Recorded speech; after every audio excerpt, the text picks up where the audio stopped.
And then she kept on knitting it forever just because. Hi, and welcome to episode 2 of the Sisters in Stitches podcast. I'm Jenny. And I am Lisa, and I now have my microphone on. This is the second time we've done this. Hooray!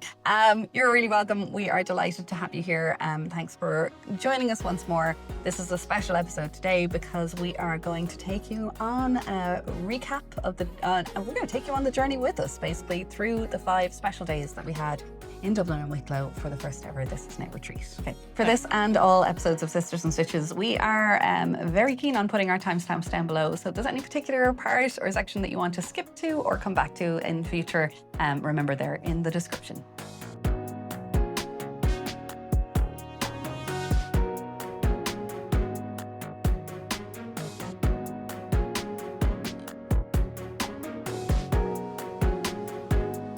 So during the retreat, I had a number of different TIKers come with me as moral support and teaching assistants and all of that. So, so what we'll start with is herself. I'm back. the mom herself. So Jacqui is here with me, and for those of you who don't know, this is my lovely mom. She's so good. So you came out with me Yes. on day 1. So let's sort of recap. Yeah. So the lovely group that joined us, first of all, they were being minded by the wonderful Frida from Knitting Tours, and they went off initially to do their afternoon tea tour on the bus. The vintage tea tour bus. So they went around Dublin while enjoying like a little bit of the history in the sites and some lovely tea and cakes. And then they came to the shop, or more quickly, to the balcony, to the Pepperpot yeah. cafe. We had a great spread. And, stop. Now, the amount of lovely food we had on this retreat. It really started well. It did. So the Pepperpot took wonderful care of everybody because we were hanging out, getting to know each other for a little while before the shop closed at 5:30, and then our group could go in and do their private shopping. Yeah. So it was really nice just to get to know everybody initially. And then we rounded them all up. The bus. Rounded them all up and headed on the bus to our first lovely hotel that we were staying in. I've never been there before. Yeah. It was a great stay. Yeah. It was a great stay. It was. A lovely location. Oh, yeah. Overlooking the lake, Blessington, Pulafuka. Pulafuka. You do reservoir? Oh, yeah, that's right. Yeah, and you did a nice walk yourself and Dad the next day out of Blessington. Yeah. Really nice. Yeah, we got some nice weather after all that rain we had on the first day. Anyway, to Ireland. What are you going to do? What are you going to do? But what we had then was we looked out with traffic and everything, and we're down there in plenty of time, and then we had a lovely drinks reception and a lovely everything was lovely. I should stop saying lovely. We had a drinks reception and a knitting group. Yeah. Really nice and relaxed, because some people had only travelled in that day, or they were still a little bit jet lagged maybe for the people who came a little further further afield. But we had a big gang and a big circle. Lovely sip. We had the Prosecco because we were rude not to. Feeling in a bubbly mood. And got a chance to sit down and get to know people. And so that was fantastic. And then we were all pretty tired out. Headed off to bed. Yes. Lovely breakfast, of course, next morning. And then on the bus to Ériu. You hadn't been before. I had not been. Me and Jen had been before. Yeah, so I was so excited. I really was. And it ticked all the boxes. Fabulous. And it was the first time I'd heard all of the story. Yeah, that was part so new to me as well. So what we're going to do is have Zoe's talk in full. So Zoe and Lionel are the lovely crew behind the whole Ériu Yarns concept. And Zoe gave a fantastic presentation to our whole group over more tea and scones and cakes and all cream and jam things. But yeah, there's elements I won't spoil it here. But there's some really just like, I can't believe how meant to be this my yarn was on the floor. Yeah, 100%. So that was phenomenal, and of course everybody got a chance to do a little bit more shopping. Even me. even, I know, I was like, you do know there's a place you can get this stuff. She was like, No, I have to buy it here. that's fair. That's fair. I'm going to Souvenir. do one of those sprung rhythm cowls. That's really nice. I love that. I love that. And it's calling to me, but I'm kind of, the draw, and I've been threatening to do this for many years, is to make, I'm going to say an Aran cardigan. I think that's going to be the most practical I think thing. you're As like I'm sitting me, here just wearing this Yeah, cardigan, you're just going to have to give in on the sweaters. yeah, maybe a little bit, maybe. But I mean, that obviously having a proper cabled project garment out of 100% Irish yarn from these guys would just, it'd be so magical. Yeah. And I love cables and texture, and I love things. I think there's a right time for different projects. There's totally a time for the stockinette where you're just a bit frazzled and need something that's soothing. But sometimes having that a little bit more texture and interest can just help switch off your brain even more from the other things, because you got to focus on what you're doing. So anyway, it may already mean queen of whips here. I wasn't going to say something anything else into the mix before I finished anything else. So sorry, we're getting off point. We're doing our recap. And then after the talk, Yes, we all followed Lionel over into the field to meet the sheeps. and Rosie. Rosie was the best. Yeah. She was the best. Totally. Yeah, Super friendly Yeah. and really didn't mind us all. Like, she wanted the company and everything. And, she's kind of the ringleader. I know we're talking about cheap personalities here, but the way Lionel was talking about, she's 14 years old or something. She's just had her fourth. I nearly said litter. What is it? Fourth brood? I don't. Anyway, we're he's going to give her one more, and then Yeah. he's going to bring her in. And she'll be pet. She'll be a pet. Yeah, Pet Rosie. Pet Rose. She's phenomenal. She's so I'm under the feel of her fleece. Like, it's just It's so crinkly. I wasn't expecting it to be crinkly. yeah, that Yeah, crimp and there short is- and crinkly. And she was one of the blue face Leicesters, Leicesters. and then the Romneys are a little bit more. And they're shaggier. Yeah, they're shaggy, but yeah. they're not as kind of friendly, if you like, so you can't really get up to them. They're not the pet sheep. They're not the pet sheep. So we had a lovely trip down to the Slaney River, and I won't talk a little bit. Zoe does something really nice and special there, but I'd love to kind of save it for anybody else coming down in future. And so you'll just have to come and join us on the next retreat. We will leave a link in the description below to our mailing list where you can sign up if you're interested in hearing about the 2026 event. It's happening. Yeah, of course it is. Yeah, no, we had too much fun. We have to do it again. So that's day 1 and half of day 2. I know, we're not even, look, we've got so much more to tell you about. So we then had a lovely lunch, and you went away. Yes. I went away with hubby Liam. Liam came and picked me up, and we went for a walk around the lake. You did. Lovely. Very nice. But Jenny took over. in she came. Your partner in crime. So we shall have to switch you out now. I'm going. We should just do like a little poof. Ta-da! As if by magic. As if by magic, she pops back in. And where we are at in our retreat recap. Yeah. You joined us on day 2 at Ériu Farm in the middle of the day. You did a little switch out. Yeah. And what did we do next? After lunch, we did a dyeing workshop. A natural dyeing workshop. Yes. It was kind of like, you've done the dyeing, Jen. I have done the dyeing, but I had not done a natural dyeing workshop. So I was very interested. I was very excited. No, it was totally new to me as well, and was very excited to meet or to see Malou Colorine again, and she is part of the Fibre Shed movement, or one of the founders of the Fibre Shed movement here in Ireland. So superstar, and really knows her stuff. Yeah. And we got to I was dyeing with Sage. I didn't actually dye. I didn't want to take up time because I dye a lot. Yeah. So I was like, I do this all the time. I didn't want to take up any kind of space. Fair. So I was photographer. You got great pictures. I did. actually. I tried. I tried. You did. And so I didn't want to take time from anybody else that was doing it, but I observed and I listened, and now I found it really, really interesting. It was. For sure. And what can be done, but there was a couple of different methods of dyeing that Malou was within the time, demonstrating. And definitely the last one was like, I think it was just really captivating how it all came out.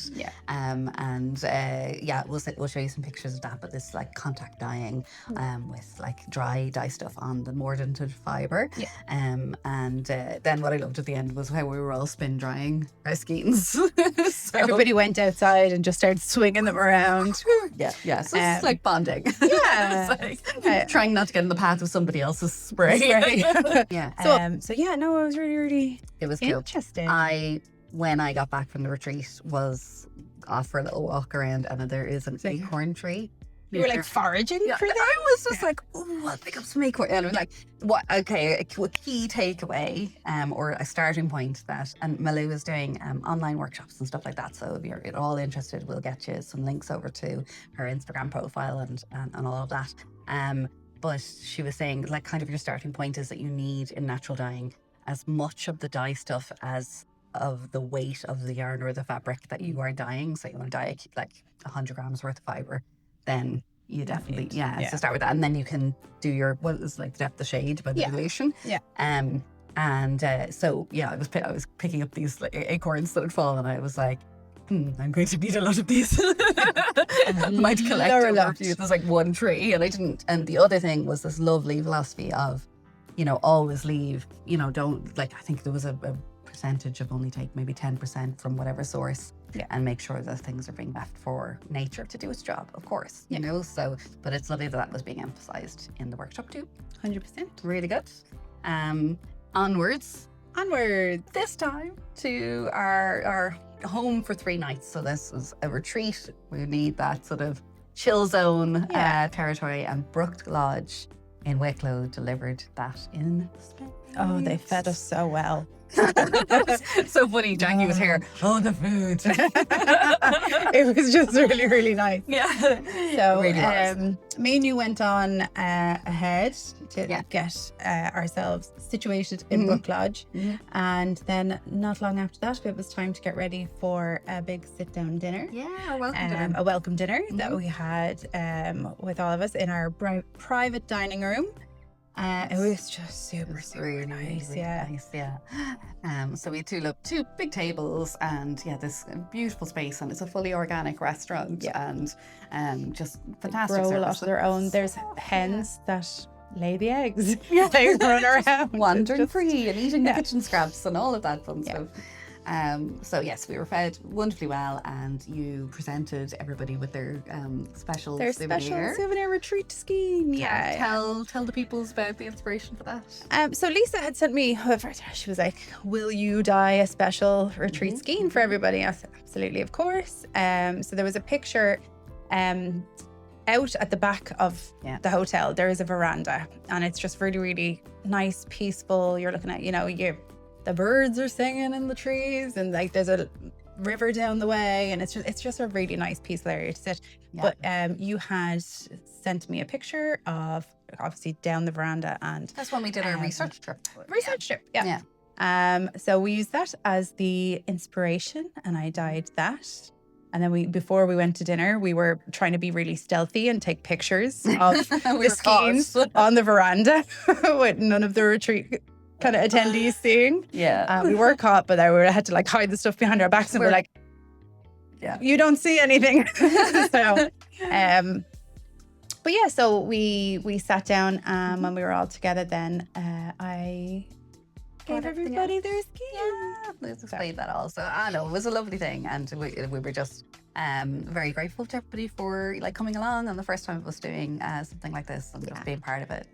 And on the next day I was teaching, wasn't I? I was your assistant. My faithful assistant in crime. So we had a doodle lesson. Dublin Doodle workshop. So it was all about stranded colourwork, and my crusade to try and get people to do it with one colour in each hand. And so we started off with encouraging everybody who, whichever hand you usually hold your yarn in, to do a little practice bit with the other. And there was a few different, there's different levels in the workshop as well, with some people who had done stranded colourwork before, and others who, you know, this was kind of a little out the way. But we always would make sure on groups like this is that, you know, wherever you're at, we get you that bit further, and you go away having learned something new. So that was great. You reminded some people who were newer knitters and getting them kind of set up with magic loop technique and things like that. But the Dublin Doodle workshop, we were making little cup cozies, but some people were turning them into wrist warmers and everything. But I love the Irish motifs that Jamie Lomax of Pacific Knit Company had designed for us back when we were doing Barcelona Knits last year. But it's just a great workshop that we'll be keeping in our repertoire for many moons to come. And I was working then on my travelling scarf. Yes. Which I think is going to be renamed. So it was going to be, well, two things. It was to be a record of the different places that we'd visited. So I had obviously Barcelona for yarny purposes, Barcelona, and then Zurich for the Swiss Yarn Festival. And then I started to go, well, I have to put in the retreat. So I did some of the Irish motifs on it. And it stands a chance of becoming just a journal scarf rather than a travelling necessarily, because I'm not going very far over the next little while. But as far as a name, I want to call it, this is the scarf that never ends. Yes, it goes on and on. It's just going to keep going. Yes. So she started knitting it, not knowing what it was. And then she kept on knitting it forever just because. I apologize for the earworm. What? That was from a child's a kid's program when we were small. What was it though? Someone out there in the comments is tell us what it's from. Please help us. But again, apologies for the earworm. Sorry. So that is carrying on. And yeah, it was just really fun. I wanted to since Jamie had designed it, I really wanted to knit the pool bag motif, because that kind of has significance. So it's the pool bag towers for our family. And it is a 3-color motif. And I was thinking, I could duplicate stitch on the little bits. And I was like, no, going for it. Going in with the 3-color. I totally want a duplicate stitch. Yeah. It just goes to show the difference. Completely. Completely. Lisa's like, I need to learn this. And I'm like, it was good. No, it was fine. The key thing was just taking my time with it. Yeah. Just take your time. You know, and like not expect like a row that has 3 colors to be as fast as the row that doesn't. Is it only one row? No, it's a few. Okay. It's a few. But it's okay. Once you got into the catching technique and everything. And what we did actually in that workshop, catching technique. With your brain That's going where the my same brain place. was like, what's it? The jacquard? The ladderback jacquard. Ladderback jacquard. Yeah. So which sounded super terrifying. Intimidating to me. And because Lisa had kind of asked, was there any techniques that any of the retreat goers would like to go over on the following day's class? And that was one that came up for quite a few people. And I was like, it does sound very... very. It does. So mad notion that I had was, so we had as part of the retreat, the Dublin Doodle Stranded Colourwork workshop. And then we had a 2-hour tutorial on the Wednesday, where it was based on the Things I Wish I Knew series. So I wanted to share some of the top tips from those series in more of a lecture format. But I figured while people were working away in their swatches, I'd go around my little notebook and ask everybody, is like, okay, well, where are you at? And what's your biggest knitting challenge? And how, trying to kind of marry things up. But so many people asked about this ladderback jacquard, which I had done once before, very quickly, before we talked to Jeanette ahead of an Instagram live when the Sea Aster sweater was being launched. And I remember kind of going, okay, yeah, no, this is fine. But I did need to refresh my memory about it. It's one of those things. You don't, they don't get sort of layered into the brain. Yeah. So she reminded herself, and then she said, do you want to know how to do it? And I was like, yes. With trepidation. And then she showed me, and I went, is that it? Is it? Really? Oh, I can do that. Yeah. But that's it. Like, I think a lot of things intimidate people, but it's true. just a matter of seeing it done and then going, yeah. And I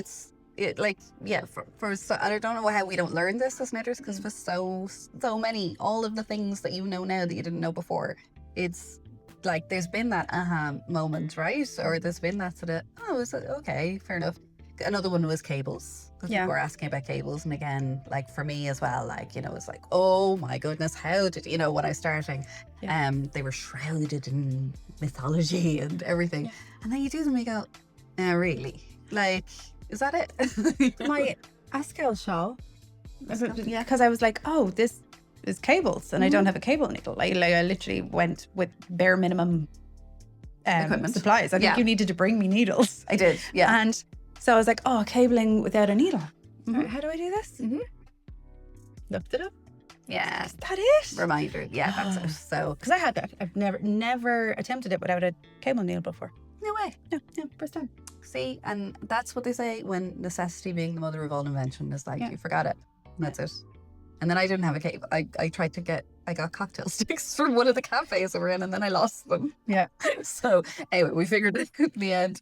But yeah, so that was really good. So ladderback jacquard, just to revise and go back and to explain, it's just a different way of catching the unused colour at the back of your work, rather than trapping floats when you're working colourwork, stranded colourwork. But it's used a lot by Jeanette in her designs because there tends to be quite long gaps. Yeah. And it's really useful for that. And she tells you where to put in these stitches and things. But just not at all as intimidating as it first sounds is the take home. Okay. And we'll link to some of Jeanette's tutorials as well for you, just in case you're interested to have My a look brain at is that. literally going, yarn forward, make one with the other colour. Yeah. Yarn back, keep going. Like I'm like literally watching in my brain. Then you get to that part, you bring your working yarn forward, you knit that one, you bring your yarn back, you keep going. There's a lot of people that can't see what's going on in here. That makes no sense. Oh, good. Okay, we'll make sure that this makes a little bit more sense when it goes out. Yeah. So we digress hugely because this is what happens. I go off on a tangent, and the next thing we're like half an hour later. Okay. So after a lovely light lunch then from Glendalough, we were back in our workshop room. So we didn't leave the hotel that day, which was really nice. That's a good balance. And the surroundings are beautiful for wandering around. And Katrine New came down from Dublin for the afternoon to do Somatic Movement for knitters with us, which was a revelation. Absolutely, like, went down so well. There was one comment afterwards from one of the group who said that she felt better after that, like 2-3 hour session than she had after a month of physiotherapy. So, which was remarkable. It's amazing. And I won't do justice to the whole concept of somatic movement or Katrine's workshop in just a few short sentences. But let me try. It's about your brain not really, after so long of having an injury or a pain or a tweak or twinge, your brain stops to notice that there is an alternative on the other side of that nearly. So like if I had a problem with my shoulders and I'm like, oh, there's constantly stress here, that becomes the new default for your brain. Okay. And then it's about trying to retrain it that there is a past that, Yeah. Rather than like a lot of physical manipulation and all that. It's really like slow breath work and, like deliberately tensing and then breathing through to try to get past that default point. It's like engaging those muscles or tensing those muscles for your to talk to your brain into the fact that ow, and then like consciously letting it go. Yeah. So I think there's a huge, there's a whole school of thought and everything, but having sat in and done that, it's like I have a hip issue as well, and I've been taking some of the methodology home with me, and yeah, I highly recommend if you have been struggling with something like aches and pains, tweaks, to give this a go. It's certainly worth a try, and got really good reviews. So that was a lovely part of the health and wellness element of the retreat. And then we undid that by going for Guinness. Or two. But we had I have my Guinness with you, and it's part of the whole the Irish culture. It is. And we sat down in the snug in Acton's and had our own little things, because everybody needs a little bit of space apart as well, and that's kind of, I think, a lovely part of the retreat too that was encouraged. There was nice break times from the group activities worked in, and we had our own little knit session. Yeah. The hotel also has a spa. if you we didn't get to go, but if you were so inclined, you could go as well. But you had free evenings too, because there's a few different places to eat and stuff like that. Or you could have gone off into the local town. It was completely up to you what you wanted to do. Yeah. We chose to, first of all, head around to the pub, which is on the grounds, and sit and snug. And then we went on to the Italian restaurant for dinner. So good. So lovely Italian, and a few of us kind of had gathered together there and had a lovely meal, and then we went back at Acton's, and then there was a whole gang in one of the rooms, and we had a really good laugh. We really did. So there was talk about the Banshees of Inisherin and some of the Irish podcasts that Jenny listens to and was trying to recommend. The Rubber Bandits. Sorry, but started off with me saying about Blind Boy, who has his own podcast. But that, I would listen to him to fall asleep because I feel he has a really soothing voice. He does. But he used to be in a band called the Rubber Bandits. So I think there might have been a rendition of Horse Outside. There was. I played a little bit of their song Horse Outside. It's like they're two. If you listen to his podcast and you listen to the songs, it's so different. Yeah. It is. But anyway, so I was slightly encouraging. We were also at the first welcome dinner talking. What you call that? Crime. Podcast. The true crime podcast. True crime podcast. My brain just would not. Yeah. True crime. That's me trying to remember what. True crime. There was true crime. I'm not playing the piano. No. True crime podcasts and documentaries and stuff like that. So we were talking all bonding that over stuff. various shared interests. Exactly. Yeah. So I left on Tuesday lunchtime, and I brought you to. They went to Windrush Farm with Aisling. Okay. You did prep for the class that you were doing the Wednesday morning. And then we went to Paris, of course. Then Glendalough. I dropped you at Glendalough. So Yes, you know where you are now. I don't know where I'm at. We need to do a poof and then make Aisling appear. You were there. I know. I did experience it. Okay. Aisling.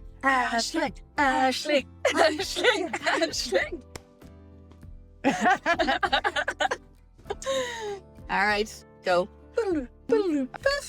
Aisling! Hey, so you have to tell me, I was so sad to have missed out on Windrush Farm, but you accompanied the group there. I did. And you had an absolutely lovely time. Best time. So there were sheep. I know, with different sheep even as well. Because we wouldn't not just go and do the same sheep all again. Well, I hadn't seen the first lot of sheep, so they were my first sheep. True. So tell us, you rocked up. It's a bit of a journey from the hotel, a little bit on the coach, but sure, look, we got to see some of the gorgeous Wicklow countryside, so you can never knock that. It's always spectacular, and it was a lovely sunny day, so we were really spoiled. It was, because you don't always get that in Ireland. Not guaranteed. Not every day. No. And we got to meet the lovely. I'm now. You see, I'm going to have to try and say the name, Lisa, of the type of sheep. But it's not that. It's not that. They have a that I won't even attempt to pronounce. Okay. But we'll go with Wortables, and they are just ridiculously cute sheep. Yeah, they're lovely. Yay. So No, the pictures are brilliant. And it's a mother and daughter team as well behind this. So they're doing obviously farm visits, but they do craft workshops as well. Isn't that They right? do, yeah. So they have this they've this beautiful piece of land in County Wicklow. They have some of it kind of almost dedicated nature reserve is actually what they have out the back. So they kind of leave it completely wild and nice. So I suppose not just the sheep, you get the beautiful insects and the other wildlife and the birds. They said it's really lovely. You can see, even when you're coming up the drive, they've beautiful wildflowers. Gorgeous. Yeah, gorgeous. it's absolutely fabulous.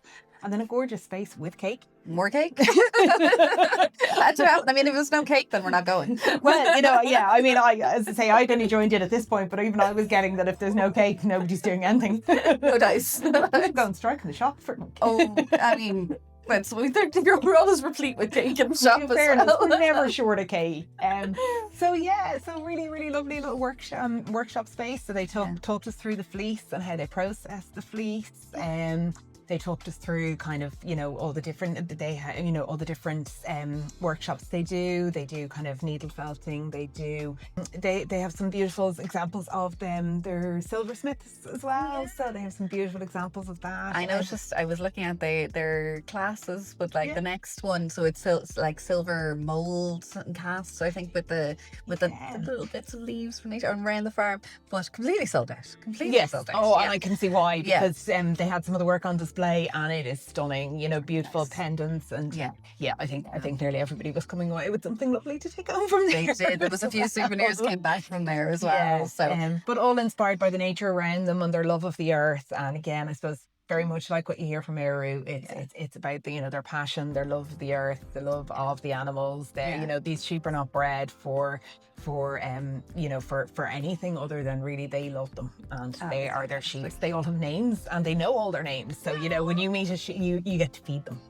So when you go up, if a sheep comes up to you, they're able to tell you the sheep's name. I love it. I made friends with Kiwi. Oh, you got such a good picture as well. I did take a selfie of myself with a sheep Kiwi. selfie. Yeah. Has to be done.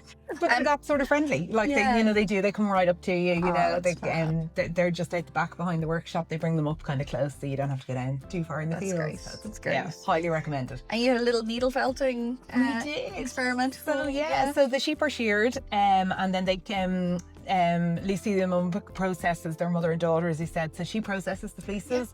She kind of, she washes them by hand. They are given the best love and attention, these fleeces. And then you get to needle felt with the fleece of one of the sheep that you meet outside. No way. And they'll be able to tell you which sheep you're working with on the day. Don't hold me to this. I think it was Heather. Yeah. Maybe that we were working with on the day, and we made the most gorgeous little needle felted hearts. Really sweet. Yeah, really sweet. Yeah, really. It was a good. Everybody's getting one this Christmas. Nice. You can bring some fleece home. As the Christmas stress builds, you can stab things more and then gift it. Here, have my stress. Here, for you. Oh, that's sweet. It's lovely. That's lovely. Absolutely fabulous. And then, so myself and Jenny then met you in the restaurant that your guy was having lunch before we went to Glendalough. More delicious, nice food. Almost Christmas dinner. Oh, worthy food. It was fab. That was great. Well, we needed it because we were going on our little track around. We had the visitor centre in Glendalough, and then the around to see the round tower and the churchyards, and it's such a picturesque place. It's so beautiful. And one of us, don't know who it was. See, the way I said it was a really lovely morning as we went to Windrush and the sun was shining, and Glendalough's about 10-15 minutes down the road. Yeah, there was exclamations about how lucky we'd gotten with the weather. I committed the cardinal Irish sin of I did that thing where I said, "Oh my God, look how lovely the weather is! Amazing. Look at the round tower in the blue sky." It was spectacular. It was absolutely spectacular. And then we went to walk down to the lake. And I had made the weather go away. Yeah. So some very sopping wet tour participants ended up back on our bus to Brook, but thankfully it was a very short journey back. We all chilled out. And dried off. And dried off. And I learned a valuable lesson. I will comment no more on the weather. So we're indoors again. We had a lovely kind of free evening, more chats and knitting, and kind of good fun back in Brook Lodge. Before the final workshop with myself on Wednesday morning. So again, we covered that jacquard, the bladderback jacquard as requested, and a lot of other little bits and pieces with some demonstrations and things in the mix. So it was just trying to get everybody a little bit, more skilled up than when they landed with us. But then I had to say goodbye. I was heading on off as getting ready for treatment number 1. But it was lovely, and honest, genuine tears were being shed after the workshop. before we headed back up to Dublin. And then you stayed on with the group. I and went did. into Jameson Distillery for the tour there. Yeah, I got to play tourist in my I own haven't really city, talked to you about which that is part. so much fun. Yeah. Because I am a dub. So Yeah. getting to play tourist in your own city It's good. it's always It is fun. good. It's Yeah. always fun. So yeah, I've never been to the Jameson looked Distillery amazing. either. It Looked is amazing really pictures. lovely. They take you through kind of the history of the distillery and kind of all about how it grew up in the area. It does, and then you get to go and taste. So, There you are. Yeah. Yeah. And then they have the usual. They have a little bar. You can have a drink as well. They actually give you a drink. You can have your plain whiskey, or you can have a cocktail. The Jameson Gem and ginger Ginger ale. Ale was very popular. Yeah, or you can have just a soft drink that you can Lovely. bring it with you as you go around. That's And nice. then at the end, my I suppose big highlight was you can buy a little Christmas jumper for a bottle of whiskey in the gift shop. No. Yeah. That's cool. Okay. No, they knew the brief. They knew the audience there. No, I mean other people might have seen things well, that fine. excited them in the gift shop. I was excited to see that you could get a Christmas jumper for the bottle. I'm gonna wander up there now the next time I'm in Dublin. That's so cool. It's the things knitter spot. Yeah. And then you guys got to check into the Dublin Hotel, which Yeah. was just a stone's throw from the shop. So it's there's Brook Lodge down in Wicklow, and this is Brook's Hotel in Dublin, not to be just to cause confusion. But you guys got to hang out there before the final dinner. Final goodbye dinner in the absolutely exquisite Fallonburn. It's just more spoiled. more How food, spoiled. more food, Yeah. but more amazing food. More, Really good. yeah. Yeah. I So know. I was sorry to miss it, but it did look amazing. And I think there were friendships made, and people have been in touch with everybody since, and it's That's lovely. really nice. It's really lovely. nice. It was a really special few days. Absolutely, it was. And I felt very, very well minded by everybody, and it was an absolute joy to spend those few days just immersed in everything that we love. Basically. Kind of seeing just, the joy of the people explaining to everybody we met, the tour guide in Glendalough, you're doing what? And by the end of it, they're like, oh my God, yes. the even lovely guy from the OPW who was giving us the tour around and the little exclusive access with his key, into one of the little chapels. But the initial discussion was, so what are you again now? Oh, well, we're a knitting retreat. And he says, you're on a retreat from knitting? Yes. Or we're like, no, indulge. We brought our knitting with us. It sounded like we were at a support group for people who just can't stop knitting. But it's like, have to be taken away from their projects. And now, in fairness, in my case, you have to take me away from some of them to get me to focus on one for 2 days. And I have the whole yoke of a sweater. Nice job.